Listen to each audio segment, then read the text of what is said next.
कौन है? इजराइल वो देश है जिसको दुश्मनों से घेरा हुआ है और एक भी देश उस पर कभी कब्जा नहीं कर पाया, जिसकी पॉपुलेशन जलंधर, लुधियाना और अमृतसर डिस्ट्रिक्ट से भी कम है अगर तीनों को मिला दिया जाए।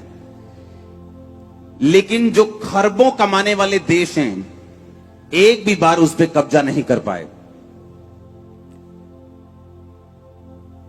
आज अगर अमेरिका में 90% से भी ज्यादा मीडिया किसी का है तो वो यहूदी लोगों का है, वही लोग जो यहोवा के चुने हुए थे।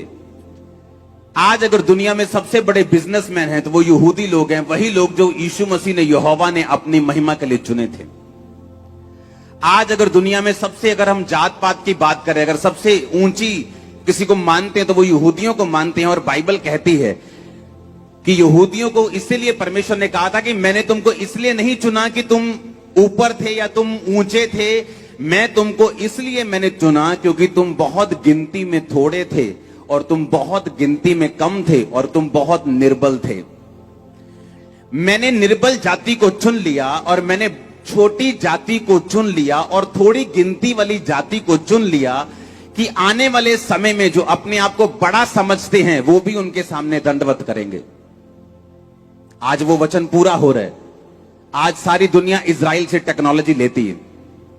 आज सारी दुनिया इजराइल को टेक्नोलॉजी का गुरु मानती है। आज सारी दुनिया इजराइल के सामने झुकती है क्योंकि परमेश्वर का वचन उनके ऊपर था। आप मानते इस बात को कि नहीं? जब हम पहला कुरिन्थिया 1 उसकी 25, 26 से 29 आयत पढ़ते, 28 में लिखा, परमेश्वर ने जगत के नीचों, तुच्छों, नीच लोग, कहता तुच्छ लोग जो कुछ भी नहीं, उन्हें चुन लिया ताकि जो अपने आप को बड़ा समझते हैं उन्हें व्यर्थ ठहराएं। आने वाले समय में परमेश्वर ने मुझसे कहा, आप जानते हैं बहुत सारे लोगों ने जातियों के नाम पर शोषण किया है। ये बड़ी जाति है, ये छोटी जाति है।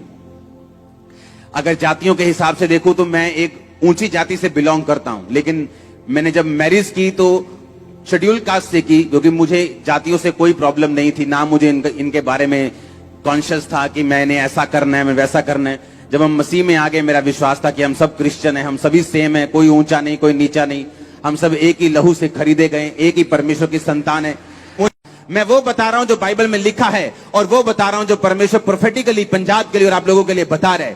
किसी के डराए मत डरना क्योंकि आप बहुत ऊंचे होने जा रहे हैं। सुना मेरी बात, जो अपने आप को ऊंचा समझते हैं और सोचते हैं कि आपको दबा लेंगे, आप इतना ऊंचे होंगे कि वो आपके सामने नीचे लगने लगेंगे यीशु मसीह के नाम में। और आज की बात को नोट कर लेना, इस बात को लिख लेना, क्योंकि आने वाले समय में जो कंपैरिजन आपका होता है कि हम यहां और आप यहां, हम यहां होंगे फिर यहां होंगे फिर वहां होंगे, जहां से कंपैरिजन होना भी बंद हो जाएगा। इस बात को आप नोट करना। जो तुच्छ लोग हैं, जो छोटे लोग हैं, जो कमजोर लोग हैं, जब आने वाले 100 साल के बाद मेरा ये सरमन सुनेंगे, उन्हें मालूम होगा कि तब यहोवा ने हमसे बात की थी। आज हम सब ऊंची जगहों के ऊपर हैं, बेस्ट प्लेसेस के ऊपर हैं। मैं इसीलिए आपको बता रहा हूं कि परमेश्वर ने आपको चुना है तो हम जिंदा परमेश्वर की संतान हो, जो हमारे आगे आगे चलता है और पीछे भी देखता है, हमारे दाएं बाएं भी चलता है। आमीन। तुम उस परमेश्वर की संतान हो। और बाइबल क्या कहती है? वचन में लिखा, उसने बहुत सी जातियों को नष्ट कर दिया। उसने एमोरियों के राजा सिहोन को, बाशान के राजा, कनान के राजा, ऐसे ऐसे राजा, ओग राजा जो बड़ा राजा था, उसने कहा ये लोग हमें मारेंगे। ये बाशान का राजा ओग कहता था ये लेबरर हमें मारेंगे, ये दिहाड़ी करने वाले हमें मारेंगे। अरे हम तो जन्म से, हम तो पीढ़ियों से राजा हैं, हम तो पीढ़ियों से राज कर रहे हैं। हमारे रथों को देखो, हमारी तलवारों को देखो, तोपों को देखो, ये लोग हमें मारेंगे। परमेश्वर ने कहा, अपने बुलाए जाने को सोचो, मैंने तुम्हें क्यों चुना। मैं बड़े बड़ों को तुम्हारे अधीन कर दूंगा, बड़े बड़ों पर तुमको जयवंत कर दूंगा यीशु मसीह के सामर्थ्य नाम में। ये परमेश्वर का प्लान पूरा होगा यहां पर, पंजाब में, इंडिया में, दुनिया में, जहां जहां खुदा के लोग रहते हैं। हालेलुया। क्योंकि हमारी लड़ाई शैतान के साथ है, हमारा किसी के साथ वैर नहीं। कोई 10 बार हमारा नाम लेके जो मर्जी बोले, हम आज भी उनके साथ प्यार करते हैं और करते रहेंगे। हालेलुया। क्योंकि हमारा टारगेट कुछ और है। हमारा युद्ध इस संसार का नहीं, हमारा युद्ध ये लड़ाई हमारी यहां की नहीं, हमारी लड़ाई शैतान के साथ है, और वो हमारे दुश्मनों से निपटेगा। जो धरती पर हमें अपना दुश्मन समझते हैं, यहोवा निपटेगा और तुम्हें ऊंचा करेगा।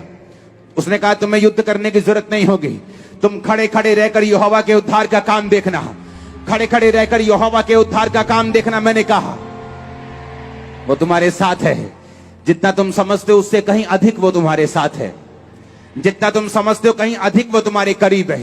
ब्लड के एक एक कतरे में वो तुम्हारे है, वो तुमको छोड़ेगा नहीं और त्यागेगा नहीं।